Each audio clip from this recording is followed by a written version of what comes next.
Oh, I think it's going okay. Okay, that's good to hear. Thinking of what to do for Halloween, though. Maybe show me at a time. I'll let you know if I can think of anything. Thanks. Only a couple potential ideas. One is Amnesia: The Dark Descent. Play through that. The second one Okay, is Higurashi When They Cry. Play through that. okay. Though that game's apparently too story heavy, whatever that means. Um, uh, I know there's... Never mind. Nothing, I was gonna say I know one YouTuber who is, like, obsessed with a certain character from Higurashi. That's all I had to add, but Not I really. haven't actually... Which character? Apparently it's a character called Rika. I don't know who Rika. Higurashi... Okay, I could see that. There's this YouTuber who has actually no name. It only has like an avatar called Rika, and he does a bunch of like video essay stuff. And like the reason, and he said, and I've actually talked to him a bit in the YouTube comments, and he said to me the reason why he doesn't have a YouTube name is because he wants to remembered strictly for his videos and whatnot, and not for himself or his personality. Like he really hates a thing called cult of personality and whatnot, like how people get attracted to less of the work and more for the artist. And so part of his way of combating that is to not give himself a YouTube name. So he's not really in YouTube for business or anything? No, apparently, according to him, Okay. according to him in one of his streams, he said apparently he got rich through some sort of weird method, but he didn't like go into details. He's an interesting person. Made some interesting videos too. Yeah.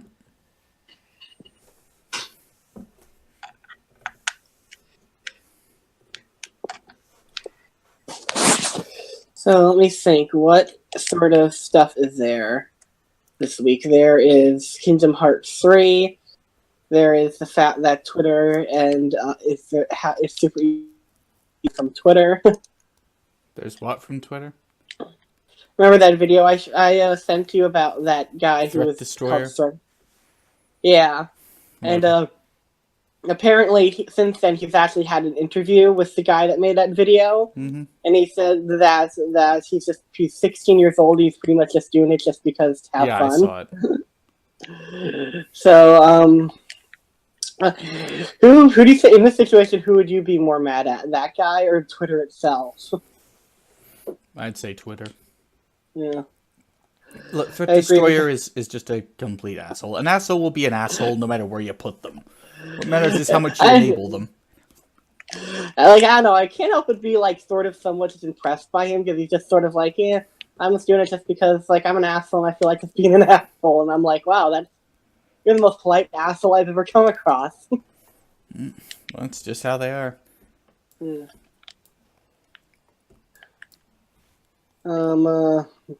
Yeah, pretty much. Because they're gonna do it no matter where you put them. What matters is how much you enable them. Yeah. So, trying to think, what else is there? Is there anything? Let me really quick. What is going on in Reddit Gaming? Or whatever gaming things can we reach for? I don't know. Yeah. So on that note, also check anime as well. What the hell's going on there? Yeah. Oh yeah. By the way, that person you responded to. Remember, her name is. I've been vaguely aware of her for like a little while now, but like I recently like did some research, and oh boy, has she been involved in some controversy. Okay. Probably. I should probably mention in the video, by the way, that she's not the one who copyrighted me. Okay. Yeah. And also, as much as I horribly dislike her, I don't want her attacked. And it's important to call her a she because from what I've seen, she gets very angry when you misgender her on Twitter. There's a surprise. Apparently, there was this other YouTuber that he used to be friends with, but like he broke off like sort of the friendship with her because apparently she was like, really like abusive emotionally to him. And at first he admitted to it and said, "Yeah, I was like a real asshole to this person." But like since then, she's apparently just been casually mentioning him in a negative context in a lot of her videos. So I guess that's a thing. So. Someone who does a lot of abusive things, doesn't respect people, and tends to really strawman people. What a surprise that's how they're like. Yeah, like it's weird because it's like at first she admitted to it and just like, yeah, I was a really big jerk, and now she's just like gone back to just treating him like shit. Mm-hmm. And apparently she's also super left leaning. Like apparently she said once that all conservatives should die. As apparently she said on Tumblr once that all conservatives should die. Mm. And what else did she say that was very nice? That he hates the NRA, blah blah blah. So just all around a super great person that you want. Basically, a card-carrying leftist, basically. Basically, yeah. Yeah, it's like, okay, hates the NRA, check that. Hates straight white men, check that. Thinks the only reason people don't like progressive comics is because of forced diversity, check that. Thinks that most people who watch anime are either man babies or straight white man babies, check that. It's like, what box does she not check at this point? Which is funny to me that like she's all like, oh, anime people are man babies, when like apparently she watches like My Little Pony or whatnot, and that's fine, but it's like, are you really just like gonna do the pot me kettle thing? Well, to that I would ask, okay, why does Fate Stay Night sell well? Why does Fate Zero sell well? Why does The Garden of Sinners sell well? Yeah. Why do all these really mature anime shows sell so well if anime is just man babies? Yeah, but it's like like that's one person who I definitely like. Every once in a while, I'll go to the original YouTuber's page and link someone like a response just to be like, hey, what do you think this person responds to you? But like, she's one of the people who I would not, because that she apparently does not hold people who respond to her in very high regard. Well, I'm fine with that. Yeah. But, if a terrible person doesn't hold me in high regard, I must be doing something right. No, I know, but like my point is just like there is like so much like I don't want to say dirt because it's not like this stuff isn't well known, but like there's just so much drama she's been in that I've like discovered recently that it's like not even funny. Mm-hmm. I could do like a whole hour-long video about the drama that she's been involved in. Mm-hmm. So there's that. Mm-hmm. Anyway, back on topic. I was looking up Reddit game stuff. Let me see. Is there anything new? Yeah. What's it? I guess I could briefly talk about Spider-Man because I actually just finished it last night. All right. That's something. Maybe I could do an impromptu review of it. Yeah, that'd be good. Probably talk more about that girl, whatever their name is. I didn't remember. What was it? I think her name's Lily Pete. Something. Oh yeah, that one. Let me see. Whole lot of nothing. It seems like. Yeah. Yeah. Apparently, there's a game called The Conjuring House that was announced. Okay. Really quick. Blah blah blah. Boring. Blah blah blah blah blah. This isn't really news, but apparently my sister went to Comic-Con recently, and apparently Kingdom Hearts 3 was an early demo version was playable there. So yeah, is it they have a heartless doll for a boss now? Yeah. Proves you can do just about anything with a heartless. Yeah, not surprised. They already have like a heartless plushie thing. Really? Yeah, I think they've had it for like years. Well, then again, I've got a replica Keyblade on my wall back in America, so I can't really say much to that, can I? It says, he who lives in a glass house should really not throw stones. Yeah.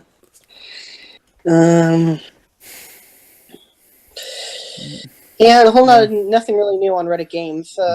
Something I wish the Mayor of London would pick. What? No, I was just making a comment about the Mayor of London on he who lives in a glass house should not throw stones. Okay. Yeah. There. I guess we could talk about the fact that the Witcher author is trying to sue CD Projekt Red. Oh yeah, there's that one. Did CD Projekt Red respond to that? I didn't hear. I think they did. Apparently, they posted something that they pretty much said, and I'm paraphrasing. They obviously didn't say this, but like what I'm paraphrasing, basically, what they said. They pretty much said is, "Well, we're sorry you feel that way, but we made a deal already, and it's in contract, so sorry." Yeah, piss off. Yeah. Pretty much. You had an incredible deal. You should have asked for more money at the time. Apparently, the reason why he didn't, he apparently he wants like some percentage of the profits, and apparently they originally offered that, but he said no because apparently he didn't think the games would do very well at all. Well, even then, you should still want percentage of the profits, whatever there are. Yeah, well, it's his fault for being a dumbass. Yeah. Well, what can you do? Something to talk about. Let me see. Let me try to find one more thing we could talk about. Anything new? I guess we could talk about Telltale Games one more time and the updates there's been. Yeah, what updates has there been? Apparently, there's the skeleton crew that was remaining is gone, and there's rumors going around that they're looking for either other employees or other companies to finish up The Walking Dead. So,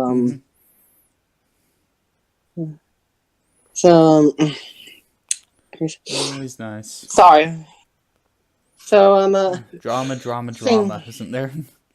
Yeah. Should you try to invite someone else on, or should it just be me and you again? I guess I don't think people are going to be on at this point, so yeah, let's me and you. Okay. In fact, I'm taking a look at any more YouTubers you have to suggest. Okay. I've never been able to get to those two at the moment. It's been really frustrating. I will now. I believe it. I'm gonna find the time. It's okay. I'm either very busy or a procrastinator too. I'm so bad at it. I've made an entire channel just about procrastination. No. Well, let me know when you're ready to start. Well, what should we talk about first? Going into it. I'm not sure. What would we consider the most important right now? I guess we could talk about, the Telltale news. Or, I don't know. Let me think. What is there? What do we have to talk about Telltale news? That person. Blah, blah, blah. I don't know. What do you want to do first? I suppose we can open with Telltale since everyone knows about them. Sounds good. Again, I guess we'd open like this. It's the podcast where we bitch about drama that very few people care about, just like the Witcher author. Yeah, yeah, that's a good idea. Yeah. Okay, let me know when when you start recording. I've been recording for the last 13 minutes. Oh, okay. I always do that, so we don't have to start and miss something at the beginning. You can just edit that out. Okay. 3, 2, 1. What is it? What am I saying? Oh yeah. Blah blah blah blah blah. Sorry, I'm trying to get ready. Okay. Hello, everyone. Welcome back to the Global Gaming Podcast, the most Christian gaming podcast on the planet Earth, where we talk about our favorite Bible verses at the end of every episode. And we actually stay true to our name because we have one guy from America and one guy from the UK. Yes. So there you go, people. It's technically diverse. No bitching about it. Yeah. In other news, and we also like to bitch about drama, like the recent drama with the author of the Witcher series, who apparently is suing CD Projekt Red for a shitload of money because he feels like he didn't get enough out of the deal. Mm-hmm. Apparently he originally only asked for some money up front because he didn't think the games would make much money, but now he wants like a percentage of the profits. Yeah, $60 million, I guess. And from what I understand, CD Projekt Red has basically responded by saying, "Well, we're sorry that you feel that way, but we had a deal, and it's kind of too late now." So, what are He's your the one thoughts who gave away the rights to all of his product for nothing. for next to nothing? Yeah.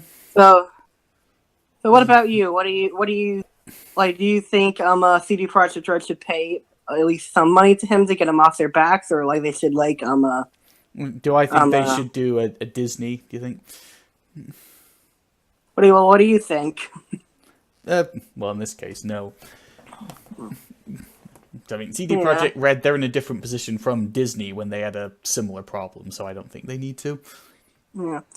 In my opinion, I mean, unless there's some other circumstances that I'm not aware of that would lead it to him deserving that money, like unless there's some fine print somewhere that would imply that that he deserves it. I think he's just probably a little desperate right now, and he's kind of just like regrets doing that. Mm-hmm.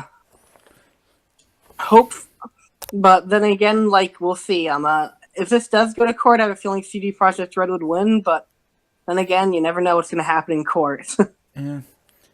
If just this is what the contract says, deal with it was enough, we'd probably never have lawsuits. Yeah, there's always complications. Every business mentor I've ever had has always taught me that. If you go into business, you're going to get sued. And you're going to get sued a lot. Yeah. Yeah, what's written on the contract does not matter. So, yeah, what matters is what you can convince the judge, it says. Apparently. I have a feeling, though, that even if they do go to court and the author wins, I don't think I could do that much damage to CD Projekt Red. At least I would assume it wouldn't. Mm-hmm. I mean, like, how much money is he asking for? Like 60 million or something? 16 million. 16 million. Well, it's pretty bad, but like not so bad. I mean, I'm sure their current game costs more than triple that. Well, I'm not sure. They also have GOG as well, not just selling games. CD Projekt Red owns GOG? You didn't know that? No, I did not know that. Well, why do you think you could buy the Witcher games from there? Well, I could also buy the Witcher games from Steam, so I just assumed that. I just assumed. Okay. Yeah, but that's a pretty big AAA game. Did you wonder why it's there? At the same time it was on Steam? I assumed it was there because for the same reason it was on Steam. You know? Well, yeah, but AAA games tend to go to GOG after they've been on Steam for a while. Fair enough.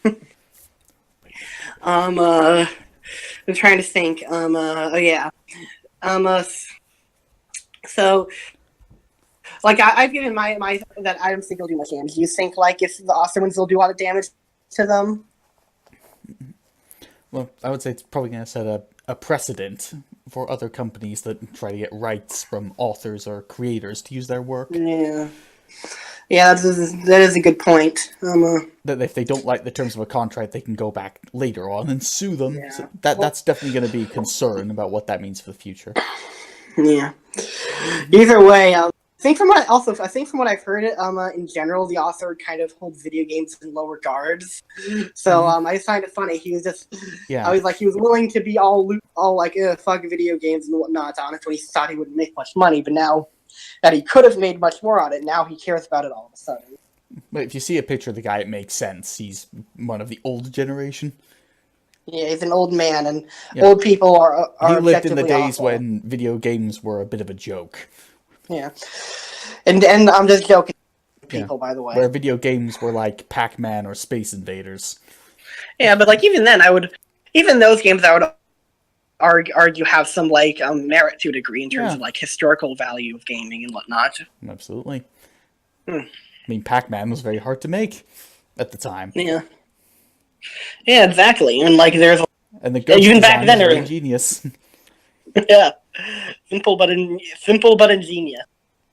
And like even those games you could technically consider art because like they had programmers, they had like people work on it and whatnot. They had animations, blah blah. Like I mean, very limited animations, but still animations. So like, I understand I never understood how people could consider certain individual elements like art, but a combination of those into video games wouldn't be art. Because people view art in a funny way. Yeah. It means video games tend to be unique because you can actually interact with them. Yeah. People are still think that if it's a movie or something, it's... Sorry, you cut off a bit there. What were you saying? I was saying, people still think if it's not like this, like something like The Last of Us or something, it's not art or whatnot. When I'd argue, indie games are more arty than, those sort of things. I could definitely argue visual novels would count as art, and they're technically video games. Yeah, like Steins Gate. I mean, would you argue that's not art? No. But, what I mean, I would argue indie games are more arty than, some big AAA games, is that, I feel like a lot of them are much more creative or, will be more risky and stuff in a way. I'm not having a good example on my head, but I don't know. I'm not getting into this argument right now. It's well, come on, we should. We need to make this podcast last a while. Fair enough. I guess it's because we've been running too slow lately. Yeah, I guess the thing is with a lot of AAA games and stuff I don't know. I'm trying to say something new that hasn't already been said because with a lot of AAA games, while some of them are impressive, and even those I would consider art, it's I'm kind of annoyed when people say this is the pinnacle of gaming or the pinnacle of art when it's a lot of them, like The Last of Us, the gameplay in it is not the best ever. Whereas there's a lot of indie games which mesh the game and story and everything into it and does it a lot more impressive than a lot of AAA games do. I don't know, I guess maybe Undertale for an example. I would say One Shot is a better example. If anyone hasn't played that game, you should. Or that Dr. Langosgoff the Tiger and the terribly cursed Emerald Whirlwind Heist, and yes, that is an actual game. I mean, that one I recommend you play. It's free, so you have no excuse. It's on Steam. I'll be sure to check it out. Yeah, and the Beginner's Guide, have you gotten that yet?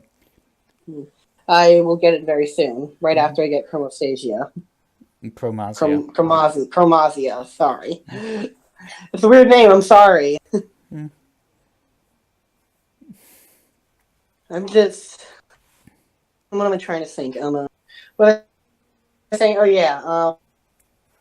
there's people, all games, and, broaden your horizons, think, only games like The Last of Us prove that games are art, because there's a lot of other examples.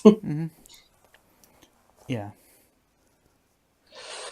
In other words, I'm to the popular opinion. I would definitely say Nier Automata, that would count. In terms of how it presents its story. Yeah. What else? That's not technically a AAA game, though. I think that's a AA game. So we can count that. Yeah. What was I gonna say? Also, I hate whenever I shit on certain AAA games like Last of Us or something because I don't think they're that bad, but I just think it's a little overpraised. I don't know. Where it's overrated. It is a very good game for what it is. Yes, for what it is, yes. One word I hate using is overrated, just because I feel like people will often use overrated. I've seen people say, I think this game is only slightly better, it's slightly worse than people say it is, so it's overrated. And I'm I don't know, the people that would say The Last of Us is garbage because it's a Sony exclusive, or just because it's a third-person action adventure with stealth elements. Well, yeah, it is. It doesn't change the fact it's a good game. Yes. It crafts an incredible story. Yes. Yes, and I do think it is a game and does do a really good story and stuff. It's just, my only annoyances and stuff is it's just, in a way with its mere presence, it's just, I sort of I feel like with games like Last of Us, a lot of nuances thrown out the door, with people either saying it's the worst game ever or it's the greatest game ever, and I'm just sort of it's neither or, guys. Everyone's wrong. Yeah. Oh, sorry, one moment. I need to shut my door. Oh, okay, that's great.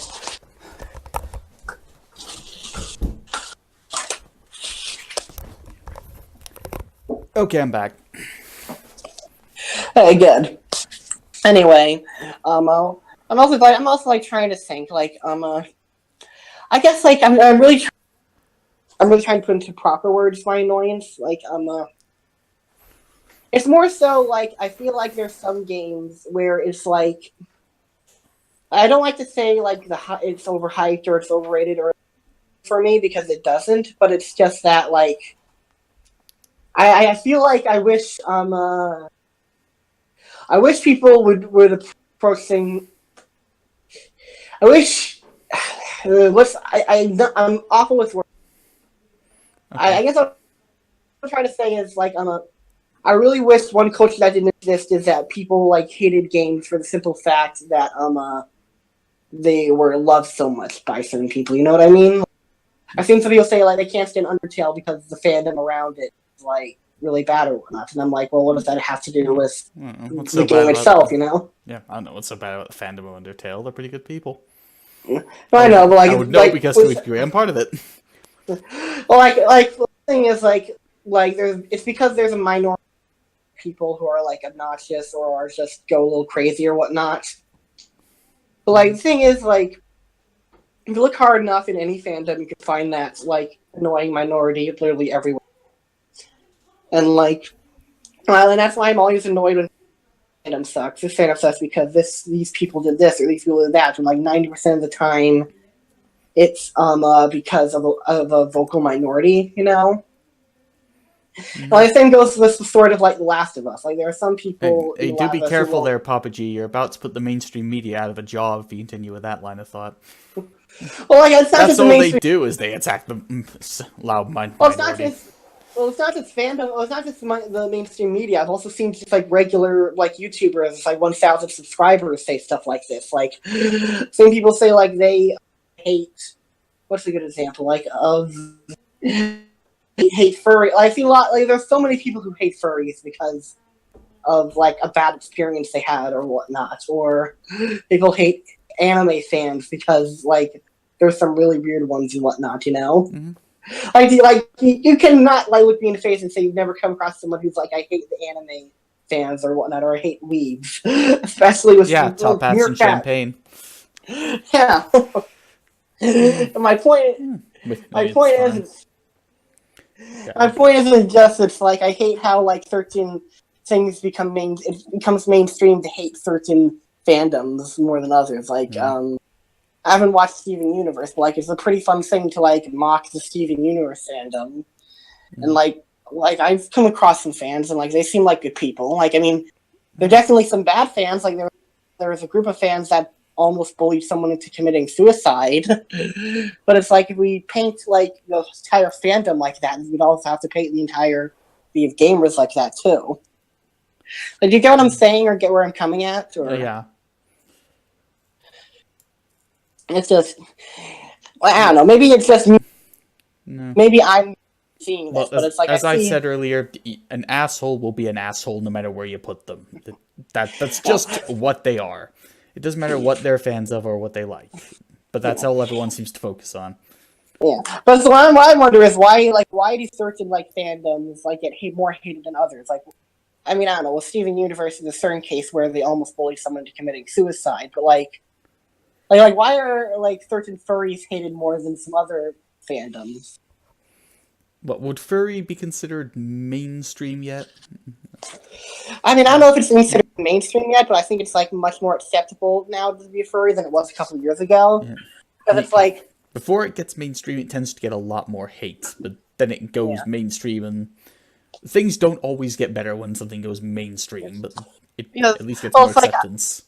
I would say being a furry is more mainstream now, just because I've seen more and more people be open about them being a furry than they were a couple years ago. Because like a couple years ago, it's like you being a furry was like a closely guarded secret among many people. And now there's a lot of people who are much more open about it. You know, that doesn't necessarily mean mainstream though. It would still be considered weird. Yeah, but it's being there's definitely a little more accepted. Furry conventions I've heard about. Yeah, it's like a lot more. It's like it's a little more publicly acceptable. Yeah, like you won't be But I think they do this thing where they book out entire hotels just for their conventions. And they want there's some weird things that go on, but if you really want to be a furry, okay, fine, go ahead. I'm like, I don't judge. Hey, if you want to be into that sort of shit, like, I don't judge you. Everyone's a degenerate. My philosophy is everyone is a degenerate to some degree or another. Why start drawing lines unless it's like, true. I mean, like, we will draw lines if it's stuff like that's illegal or like hurting children or whatnot. But it's like, if it's not hurting anyone, what's wrong with being a little bit of a degenerate, you know? Oh yeah. I mean, I have a certain private life that I don't go sharing around the internet. Oh yeah. Yeah, like I'm sure you do as well, Papa G. I mean, yeah, I have my weird. I have like stuff that I'm never gonna say over the podcast that I do because it's no one's business and it's my life. And if we do say it, we do agree to edit it out, right? Yeah, of course. Like, I don't have a lot of secrets, but like, I definitely have a few secrets where I'm like, I'm never talking about it over like the podcast or publicly because like, you know, personal reasons. And some things in your private life should stay private. Yeah, we both respect that. But it's like nothing. It's nothing. I'm not like a secret crime lord or something. Yeah, I figured that one. You know, I know you're not a secret crime lord. That was pretty obvious. Yeah. But it's like, I'm trying to get at if it's nothing illegal or like something that the FBI should be aware. Yeah, same with me. Yeah. It's like what I'm trying to say to that is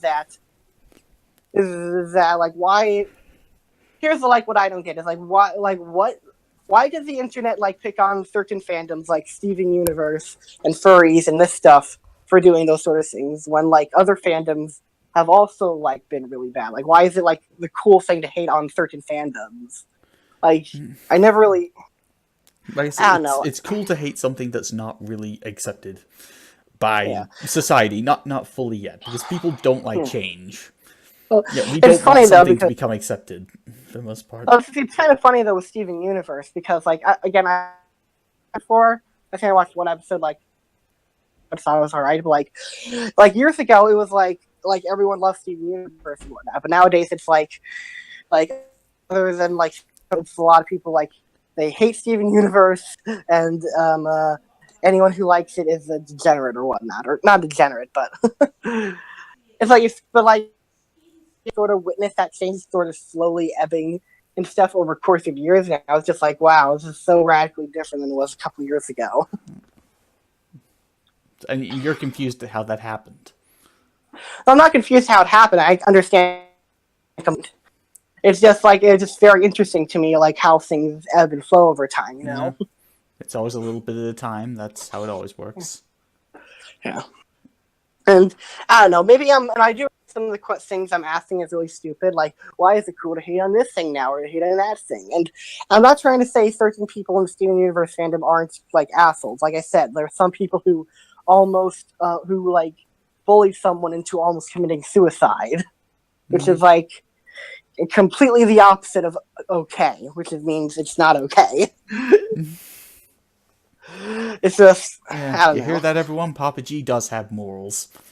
Yeah, I like to think I'm a good person. At least I like to think that. You're on this podcast, dude. What does that tell you? It tells me that I'm degenerate and that no one likes me. But again, we are all degenerates in some way. Yeah. After all, I'm associating with you. I'm kidding. A guy who identifies as a dolphin on the internet, yeah, sure. I'm joking. But it has the heart of a cheetah. That must be why my relationships always end badly. By the way, everyone, I won that card game with Papa G. What card game? Wait, do you not see that video? Oh, I haven't seen it yet. I have to watch it. Oh, well, that makes the joke bad now, doesn't it? I guess so. Oops. Yeah. Anyway, and I'm kidding. And by the way, I am kidding. I don't actually think you're that. Yeah, and I don't actually identify as a dolphin, by the way, people. I feel bad always clarifying myself like this or whatnot when it's really obvious, but I'm like always worried someone will like find this podcast and edit like some of my words and take it out of context. So I'm always like, I want to add this in just in case, you know. Even though I believe people will always do that. Yeah, that's probably fair enough. But anyway, What else do we what? I guess we should probably talk about Telltale Games right now, given the fact that things are looking worse for them.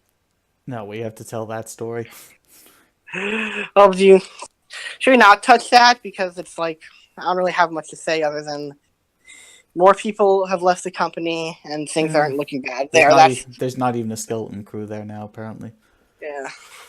Yeah, when your company's so bad, even the skeletons in your closet don't want to stay there. You know it's bad. Well, I think they were late.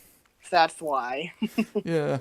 Like, no, it's like the skeletons protesting. Yeah, we're tired of being stuck in your closet, man. We're like going. Yeah, we're going back to Mexico for the Day of the Dead. That's coming up. Yeah. No, do you have any plans for Halloween, by the way, since we're covering that? Oh, me? Not the moment, no. I was thinking we could do a Halloween video or something. Maybe do a Halloween thing. Right now, I don't have any plans. I'll let you know if I end up having plans later on in the month, but at the moment, no, I don't have any plans. Okay. Well, might be interesting. I mean, yeah. The most I do on Halloween is just sit around and get drunk, but now I have something to do. Yeah. Every once in a like last year on Halloween, I was like really bored, and I decided, you know what, maybe I'll just walk around and hang out with some trick or treaters or something because I'm so bored. Yeah. I just realized out of context that sounds really creepy. Don't worry, we know you're innocent. I just chaperoned some kids last year during Halloween, which was kind of fun. Yes. Remember, kids, platypuses are okay. They are your friends. Yes.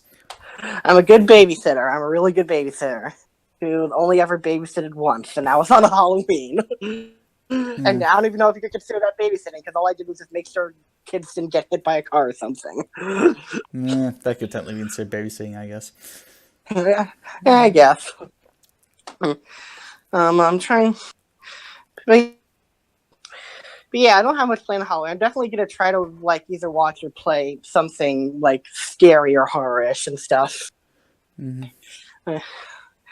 For me, like, my favorite holiday has always been, like, a Christmas, because, like, I always get to be with, like, it's always, I can always rely on that I'll have something to do during Christmas. Like every Christmas, I always spend some time with my extended family and whatnot. Mm-hmm.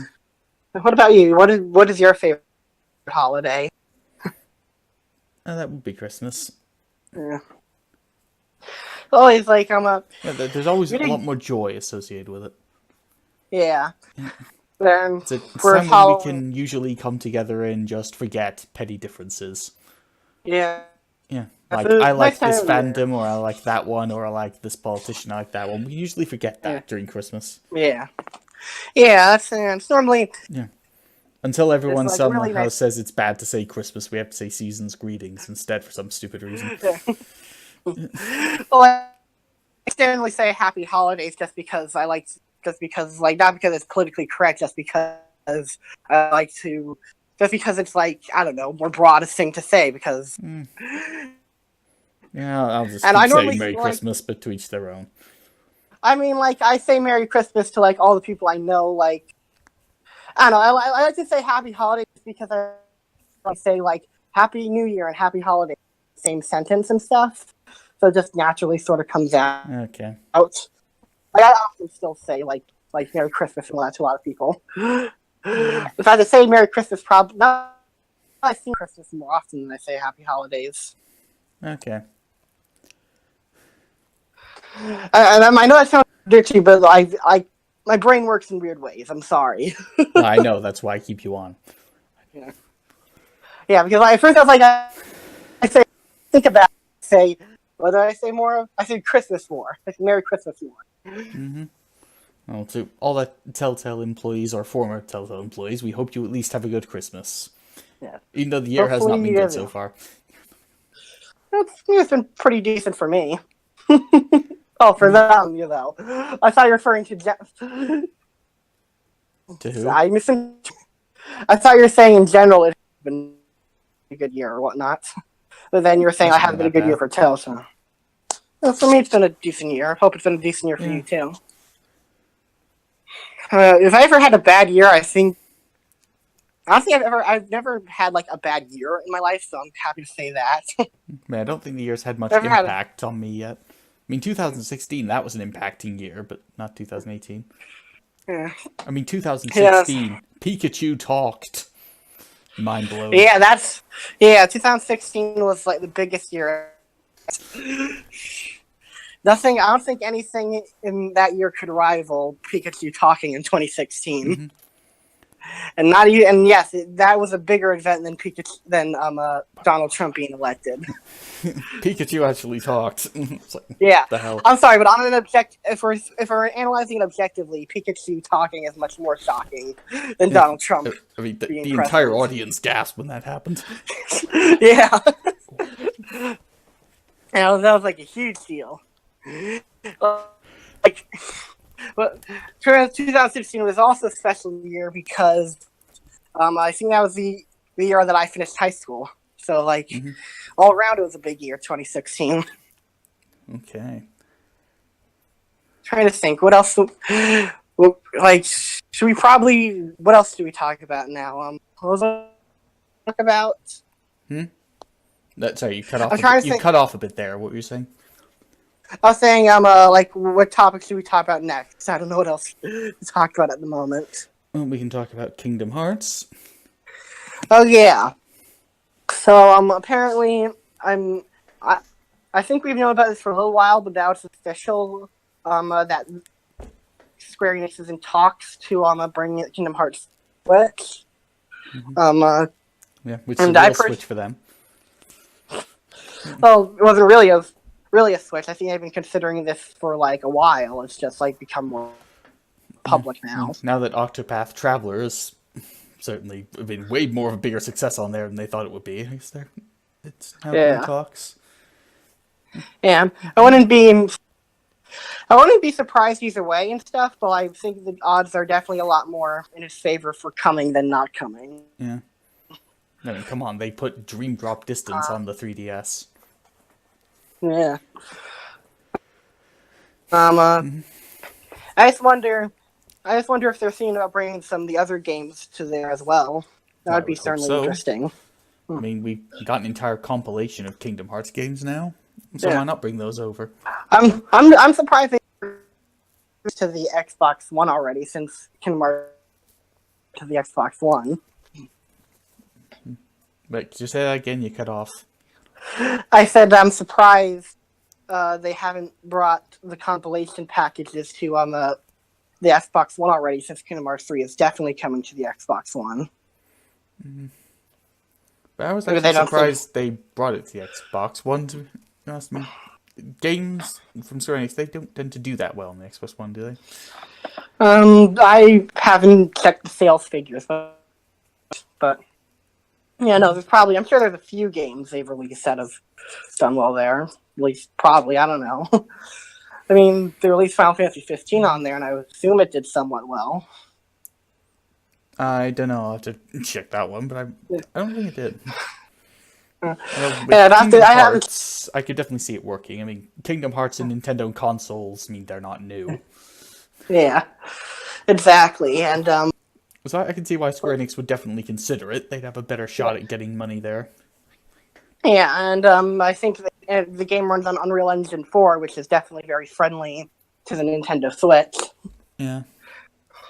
A lot more friendly than the Final Fantasy 15's engine, which was, I think, originally Kingdom Hearts 3 was supposed to run on it originally, but they switched to Unreal Engine 4 early in development. Yeah, thankfully they got some sense. They realized, hey, this engine we're using, it's kind of shit. Well, really? What was your first clue? Yeah, use something different. Use Unreal Engine 4. Well, as someone who's not entirely familiar with how engines work, why is the engine's shit? Oh, God, where do I begin? It was their in-house engine that they tried to make for their own systems. Yeah. Their own computer, only for PS4, and it doesn't really run that well. They had to make a ton of adjustments to make it run well on the PC. Probably. Yeah, and if I Unreal Engine 4, which is made for everything. And if I remember correctly, engine as well as the engine they used to, like, if I remember right, they wanted to originally make this engine to like sell to other companies a lot of it. But then they realized that their engine was so shit that they're like, no company in their right mind would buy it and use it on their games. So now they're out of the engine business. I mean, I guess Square Enix could, I believe, make a very good game engine that they could license to others if they put the effort in. But I think they should just stick to games. Yeah. Until they get someone better on. I mean, let Epic Games stick to making the engine for now.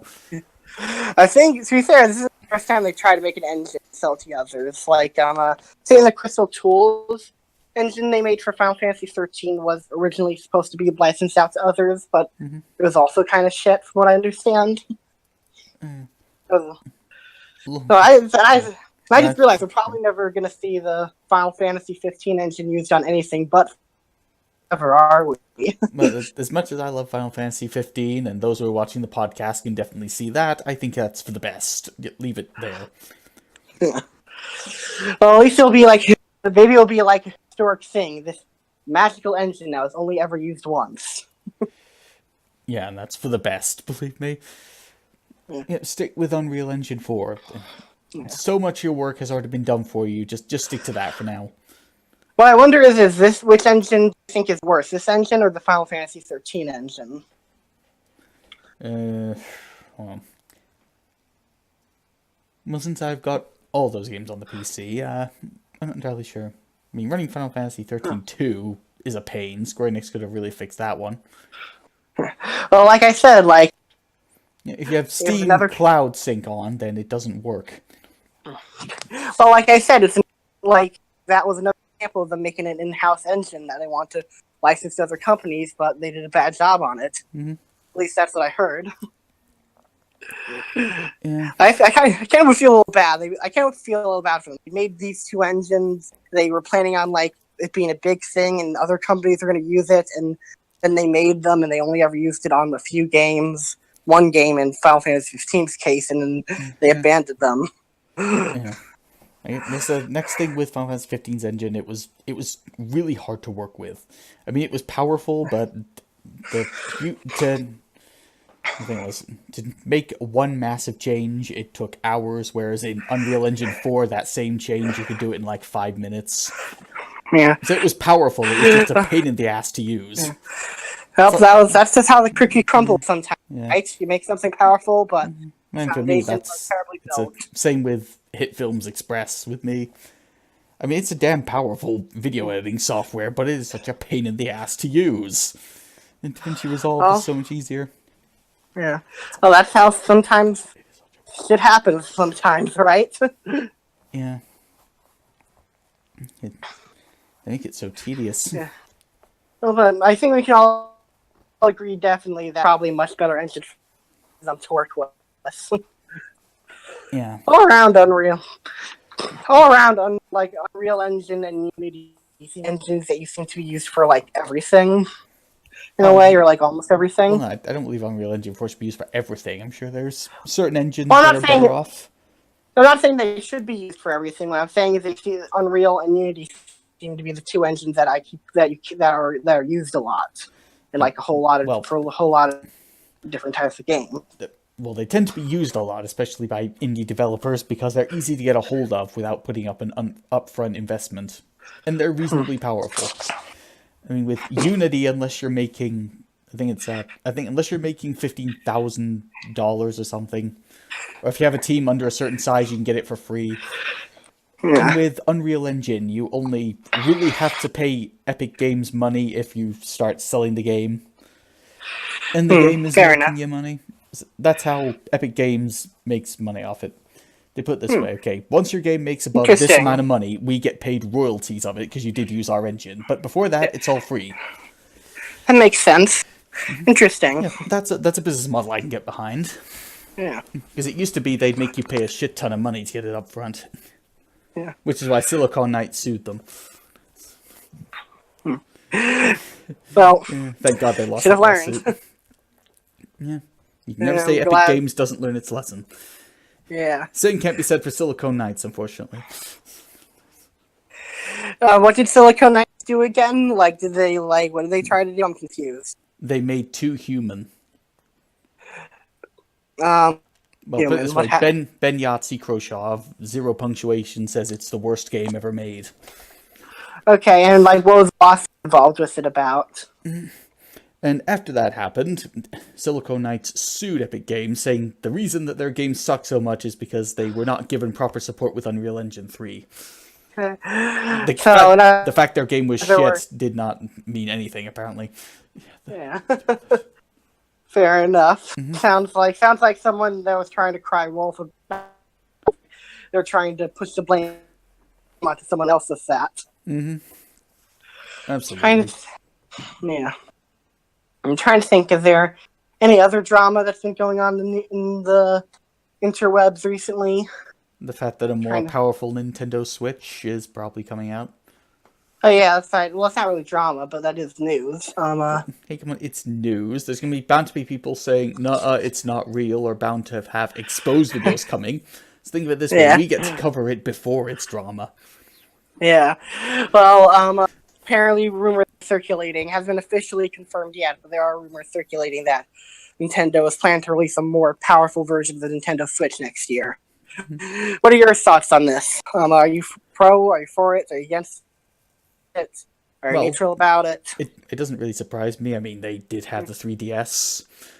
So, I mean, making an upgrade to a console before long, I mean, that's nothing new. Nintendo's done that before.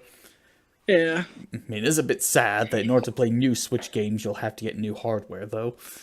Well, maybe it'll be like a situation where it's like the PlayStation 4 Pro, where you don't have to get it, you know? Well, considering Nintendo's history, though, I doubt that. I mean, you can't play 3DS games on the DS, you have to get 3DS. Although, if Nintendo does keep it backwards compatible, though, okay, I'm not going to be as mad. Wasn't like the 3DS technically a new console, though? Yeah, but it was fully backwards compatible with DS games. Yeah. So, so people were not as pissed. Now, if Nintendo keeps up that, okay, I'll only throw one toy out of the baby stroller, so I'll forgive them that much. Okay, I am glad that they're addressing the biggest problem with the Switch, that its hardware was not that good. Yeah. Well, hopefully it'll be a thing where it's like what I'm hoping for. It hopefully be a Pro, where it's like you could get it, but it's not necessary like at all. But we'll just have to wait and see. You know, we'll have to see if it's even real, because for all we know, this could be a rumor. Yeah, remember, it's just a rumor. No exposed videos being made about us. Yeah. Yeah, hopefully. Making exposed videos is my job, not yours. Yeah. And I would know, because when I tried to go away from that job, my channel started dying, but now that I'm doing it, I'm getting subscribers like there's no tomorrow. Yeah. So which do you think is more likely in the PlayStation 4 Pro scenario or a 3DS scenario? Well, since they have history doing the latter, I would say 3DS. Fair enough. Because that would just make the most sense to me. Fair enough. I mean, what they want is for the Switch to be able to play the games the PS5 can play, just rendered down. I mean, if they allowed the Switch to play all games, including the base model, well, how would they pull that off with the base model being so much weaker than the PS5?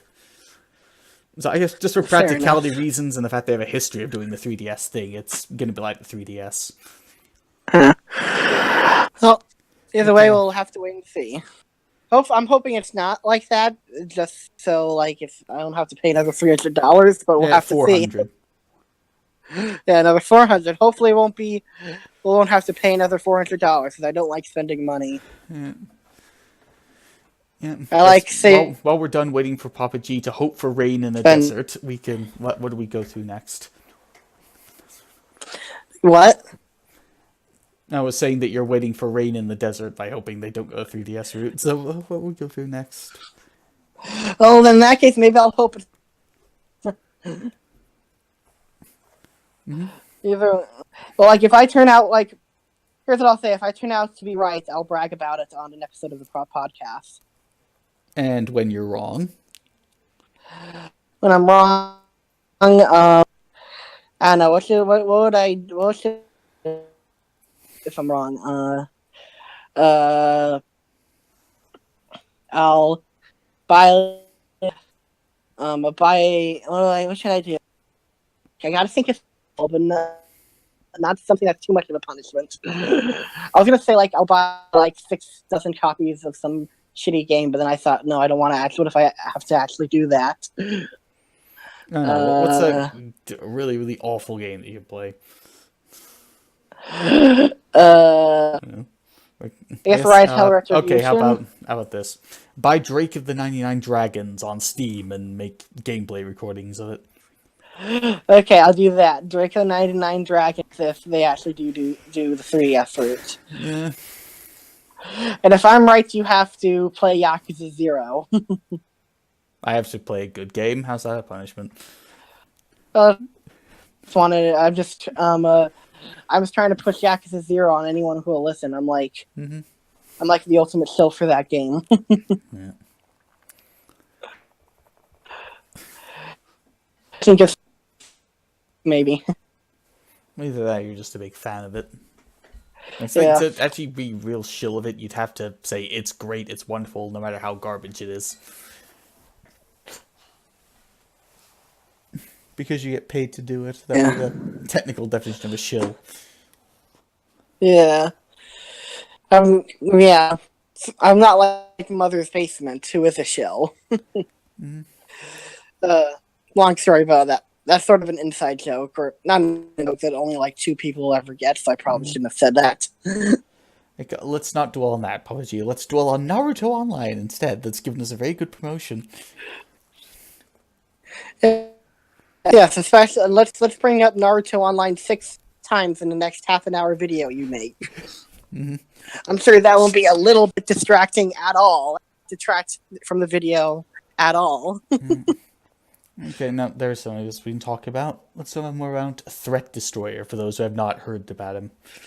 Yes, so apparently there's this Twitter user called Threat Destroyer who apparently goes around on Twitter finding people who used words like kill or some other sort of threats and go like report him and send a bunch of bots or just like report them and it'll get them perma banned. And he does this like super easily apparently. Recently, like an interview was conducted with the YouTuber Monkey.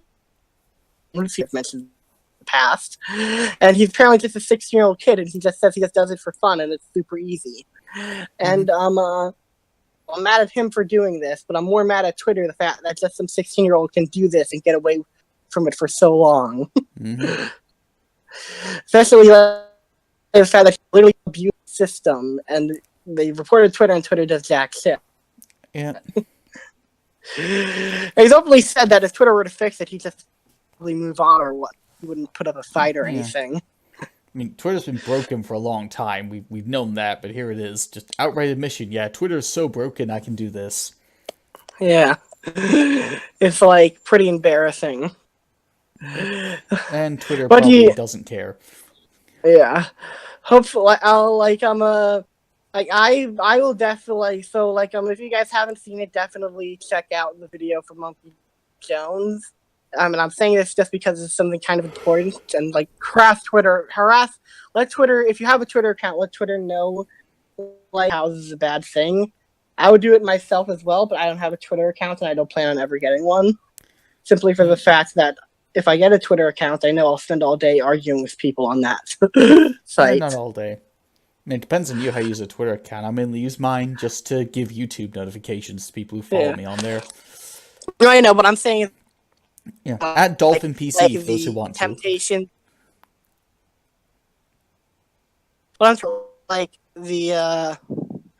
the temptation for me would be too hard to resist. Well, you're a very combative person, then you'd say. It's just I'm a person who's if I see bullshit, I like to respond to it immediately. I do that a lot. Not always on YouTube, but if I see something really stupid and really out of line, I'll just be like, "Yo, dude, you're wrong." I feel like I'll do that a lot on Twitter, especially the fact that Twitter is a bastion of bad takes. Oh yeah. Yeah. Especially with Judge Kavanaugh. Isn't that thing still going on? Yeah. And it's just that, I feel I end up accidentally getting into a lot of Twitter wars or something. I don't need. Who knows? Maybe I'll end up getting a Twitter account at one point or another, but don't expect it to happen anytime soon. Mm-hmm. It's more for my good than like anything else or anything. I hope I don't seem like an asshole by not getting a Twitter account or anything. Oh no. If you get a Twitter account, you're probably gonna turn into an asshole. Yeah. That definitely turns into me one. Yeah. I mean, check out Lethality on Twitter. That's all he does. He is an asshole to people, and he's funny. He's funny about it, so it's okay. From what I've seen of his Twitter, he's mostly a shit. He seems like more of a shit poster than a guy who gets into an arguments a lot. Yeah. Like Frontonga gets on Twitter, but Lethality, he'll occasionally get into arguments, so he mostly shit posts, it seems. You think Frontonga, he just gets onto Twitter to start stuff with people.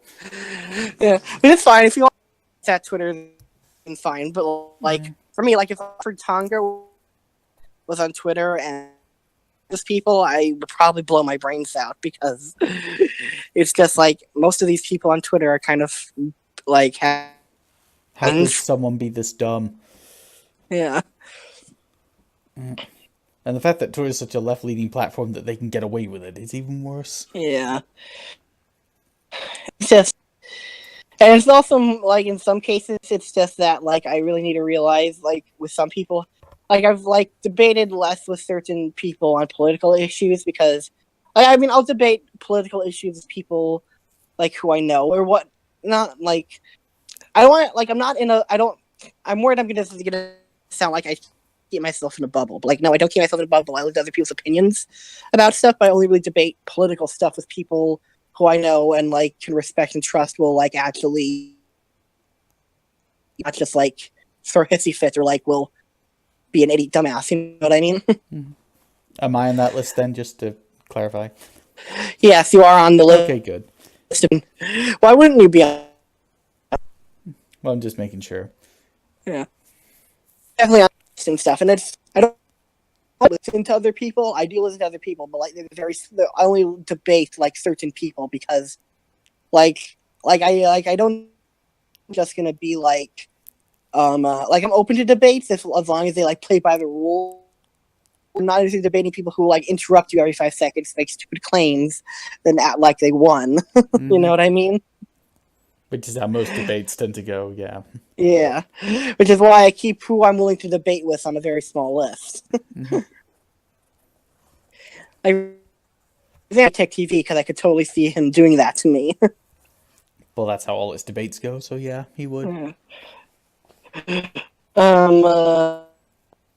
And since we brought up Frontonga and Twitter, let's talk about something else about Nintendo that very few Nintendo fans want to talk about. Their online sucks, apparently. Oh yeah, Nintendo's online.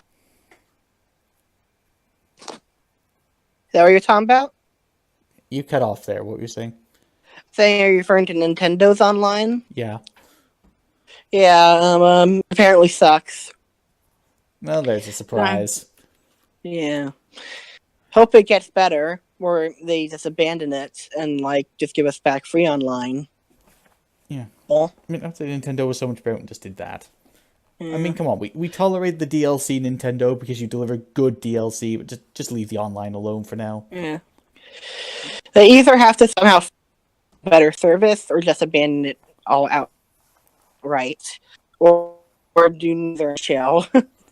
They could also try getting rid of the phone app finally. Yeah, which they're still using. What I don't understand is how could they wait 2 years to roll it out and yet somehow it still be a piece of shit online service? Because they're Nintendo, I guess. Yeah, the thing with Nintendo, there's nothing against old people. I love a lot of old people, but like I think the people who run Nintendo are a bunch of out of touch old men who don't completely understand how the internet works and whatnot, and are just like, let's just do this and that. That is pretty much who runs Nintendo, really. Pretty much, yeah. I mean, they know how to make great games. I won't deny that, but they just don't know the internet. Yeah. But in terms of like, I think video game donkey said Nintendo like knows how to like make your game a single clue how to run a company, and that sort of sums them up to a degree.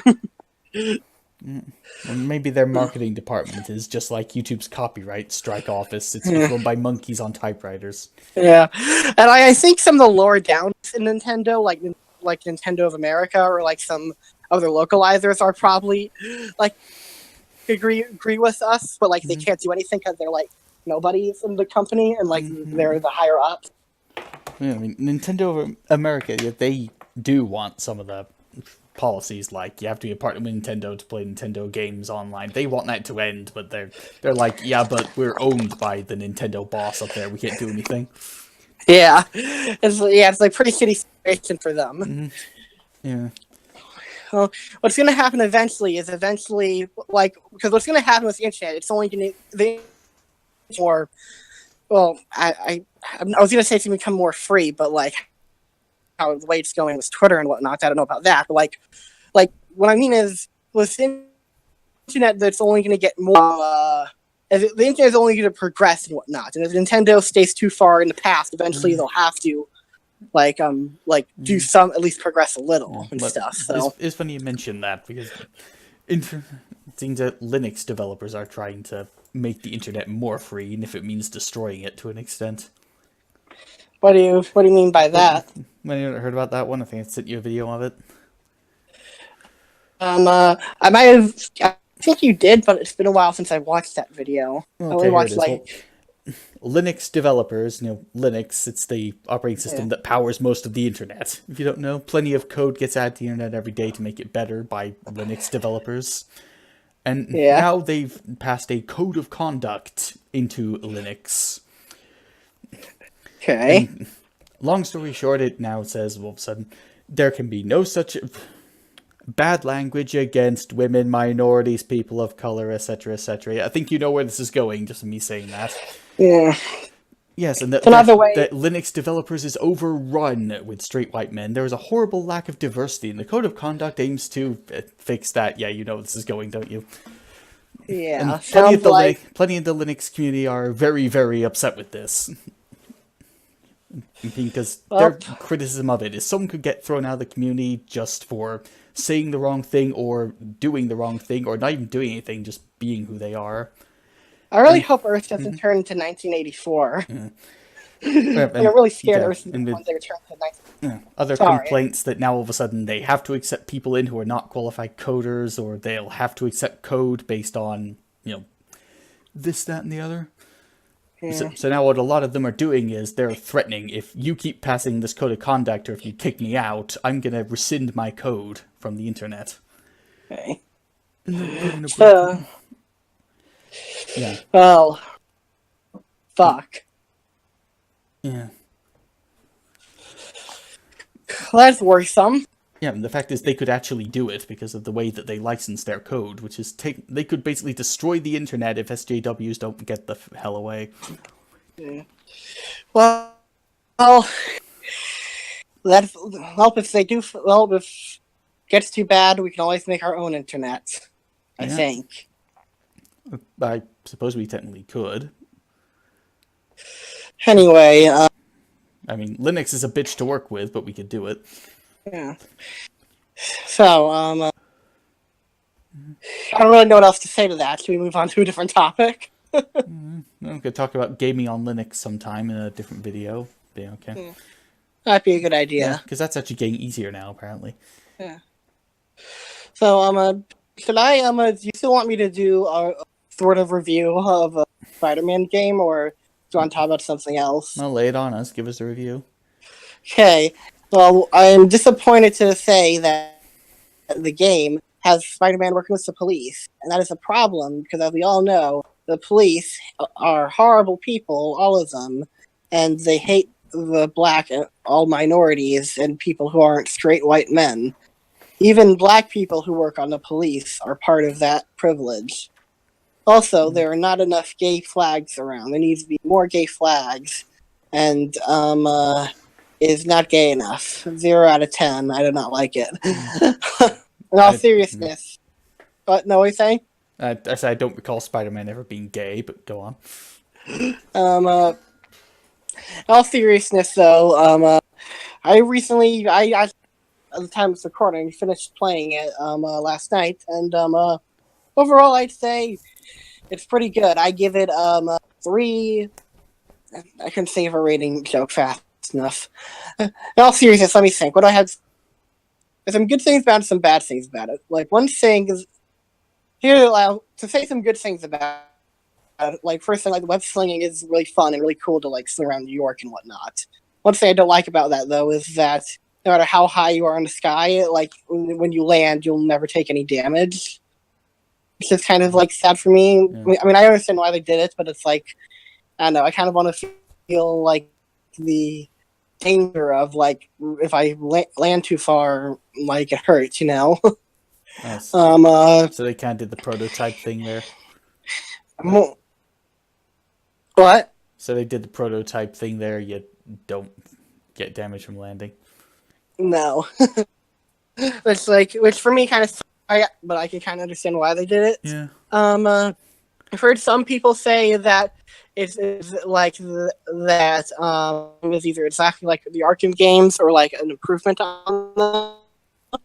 Me myself played the Arkham game, so I don't know if there is that copy paste or not. But well, it's like fine. It's fun. To be fair, most everyone copies the Arkham games these days to some extent. Yeah. Me, I don't know whether or not, but like one thing. No, it's mostly pretty good. One problem I have with it is that I feel like the lock-on system it has is a little weird. Like they sort of it's like you can't exactly lock on enemies automatically. How you focus the camera in a way. Mm-hmm. Well, I can't say it was like obnoxious or anything. Every once in a while, it was kind of like because I would occasionally like it into. But I don't know. So how detailed should I stuff, or should I just like go all in? Mm-hmm. How was the voice acting? Let's go with that one. Pretty much the voice acting was pretty good by pretty much everyone. I can't think of anyone I thought was really bad. Well, I asked because Darren DePaul was in it, and he's apparently really good as J. Jonah Jameson. Yeah, I didn't have a chance to listen to a lot of them because the J. Jonah Jameson segments like appear very easily to accidentally interrupt them, replay them, so that was annoying. But whenever I did catch it, he was pretty fun. Pretty good job as J. Jonah Jameson. So overall, I thought it was good. Trying to think, like, I feel like I'm not. This isn't a good review, and like I feel like I could say a lot. I don't want the podcast to be a whole nother hour, so I don't know. Well, time event. I've only like. I think you can turn off the QuickTime events if you want to, but even then, the QuickTime ones that like even if you don't disable QuickTime events, they didn't appear that often, and like a few times they did, they were like super easy and not really that annoying. So that's good. So they're forgivable then. Yeah. It did have some like Ubisoft towers and stuff where it's like go to this part of the map to unlock this part of the map, but it's like they did it good or they did. What they did was it's just a super simple as you do like match line or something that takes like 5 seconds. Mm. So it's up to you whether that's a good thing or a bad thing. A lot of the puzzles, speaking of which, a lot of the puzzles are not that great. There's one or two of them that I thought were like sort of interesting, but most of them were like just kind of brain dead. But thankfully, you could skip all of them. So that's a good thing. Okay. And yeah, I'm trying to one. Let me know if you guys want me to do a more detailed review and stuff, and like I will prepare for next time stuff. But like this time, like I just like I'm just rattling stuff off my head. I know this is a very bad review. I'm sorry. Do you have any questions about it you'd like to know or whatnot? Well, is the game good, at least? Would you recommend it? I think overall, yeah, I would. Just like overall, I would recommend it, and I think it's pretty good and stuff. It's just I wouldn't say it's a masterpiece either. I think it's a pretty good. Like deep down, like there's somewhere like I feel like deep within the game, there's a great game that wants to come out, but it's being suppressed by some pretty good, like of collectibles and. Well, in what way? What? You say it's a good game that's buried beneath a not so good game. I mean, I could say that about Dark Void, but I wouldn't say the same with Spider-Man. So, try to give me like what I mean by that is sort of like what I'm trying to say is and stuff is like you could like there's some things about it that are a little repetitive, like it is like most of the side content mostly boils down to a couple ones and like then doing those over and over again. But at the same time, like they're not like as repetitive and as annoying as some other like open world types of games and stuff. If that makes any sense, like like let me think of a good example. Like, there's one thing like one thing that's a little repetitive is that one thing you can do in the game is like there's like 55 backpacks in the game. One thing that kind of makes it less painful and more in backpacks contain an item from Spider-Man's past and stuff. It'll give you sort of like a clue or hint about like what has in this Spider-Man's timeline. That's kind of cool. But at the same time, like some people might still find it frustrating that you have to find like 55 of them. There's also like this one like thing where you like have to find some black cat statues that sort of and like at the end once you capture all is teases some DLC or whatnot, which is kind of annoying. But I'm trying to think. Is it like trying to think what about the other side content? I'm trying to think. One thing that was kind of cool is that like no, that is kind of cool is that like you have to take a bunch of pictures of landmarks and stuff, but like Spider-Man will usually have like a cool quip or a little comment or two or whatnot. One part where you can like find Doctor Strange and when we take a picture of it, he's like, that place looks interesting, but a bit strange too, which I thought was kind of cute. Well, he is known for making wisecracks and jokes, so okay, I can get behind that one. Yeah, and like wisecracks and jokes in the game, but like none of them were obnoxious to me pretty well and was pretty good. One thing I really appreciate about the game is it doesn't it doesn't treat you to a Spider-Man origin story. It just assumes you already know it, which I think was a good decision since everyone already does know. And like, in a way, this doesn't sound bad about the game, but in a way, the opening was sort of the best part of the game. That's not to say the rest of it was bad, but in a way, it was like a really good introduction because it just starts with Spider-Man. You immediately jump into some web-slinging gameplay. It's a very simple but quick tutorial, and it's like the very first mission is you taking down sort of Wilson Fisk. So it was really cool. It was pretty cool.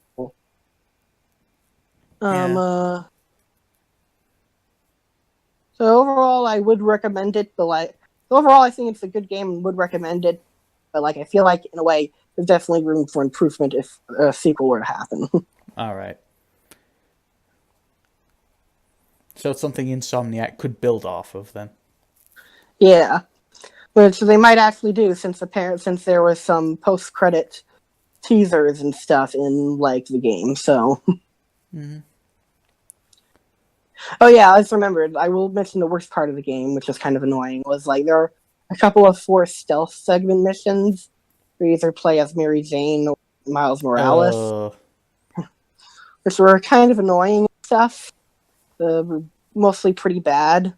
There was only one of them that I actually kind of liked, and that was one where like you play as Mary Jane, you command Spider-Man at certain points to take off sort of certain guards.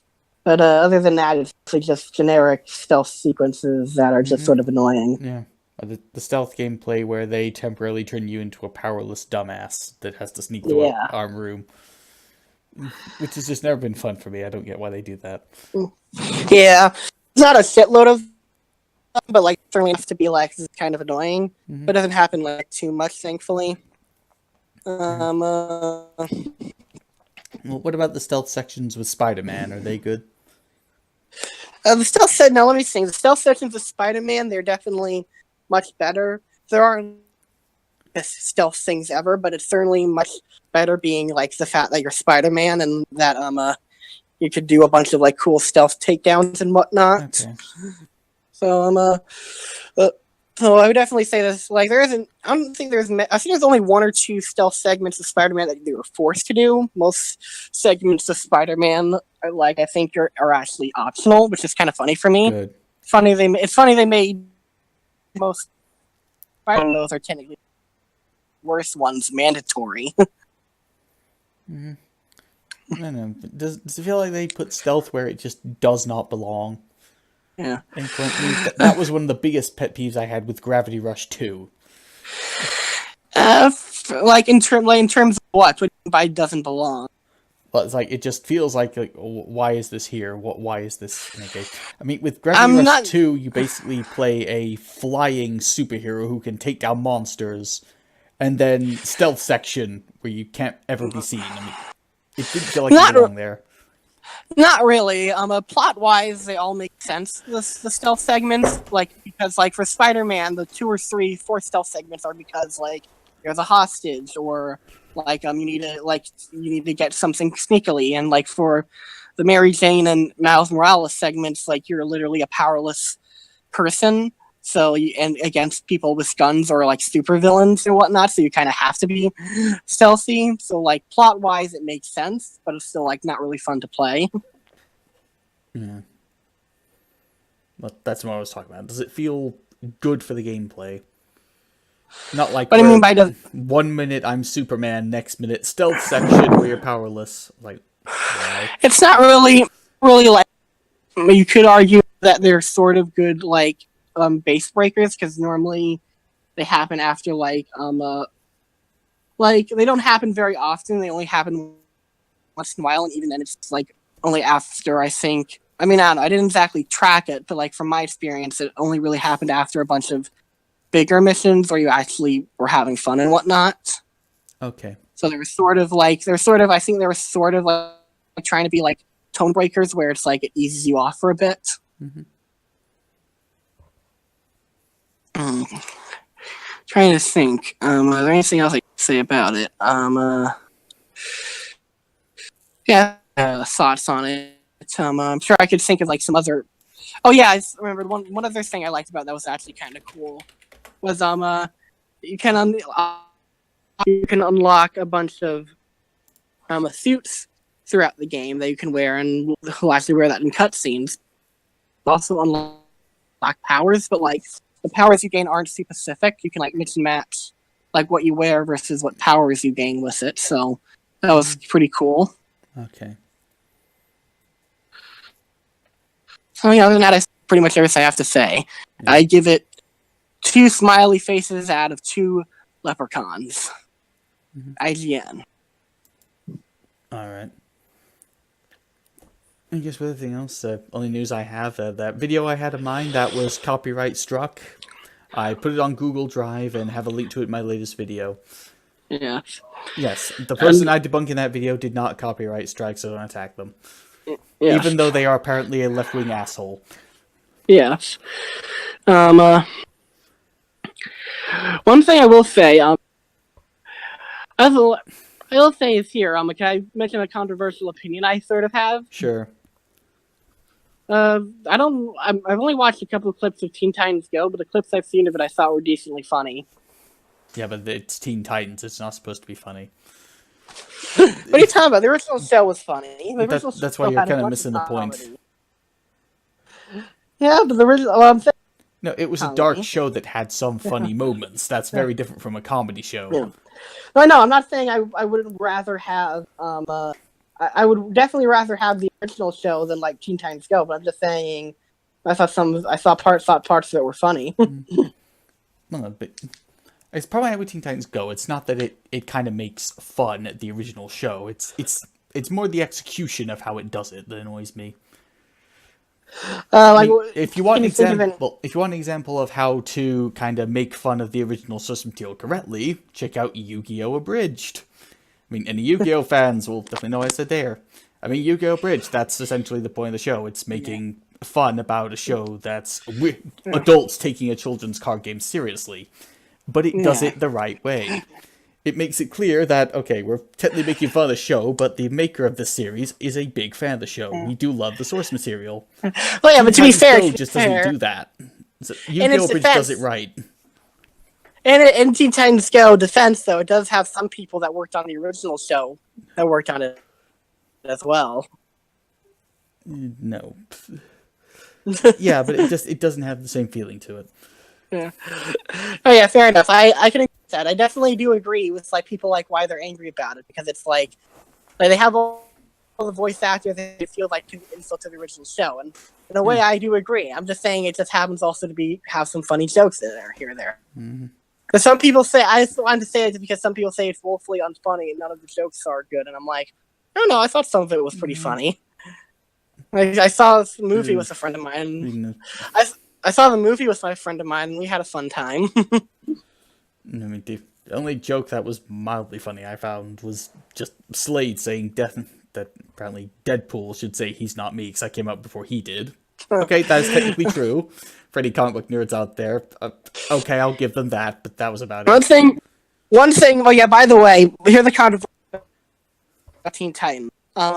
Like, I know a lot of people were kind of annoyed that Deathstroke was called Slade instead of Deathstroke.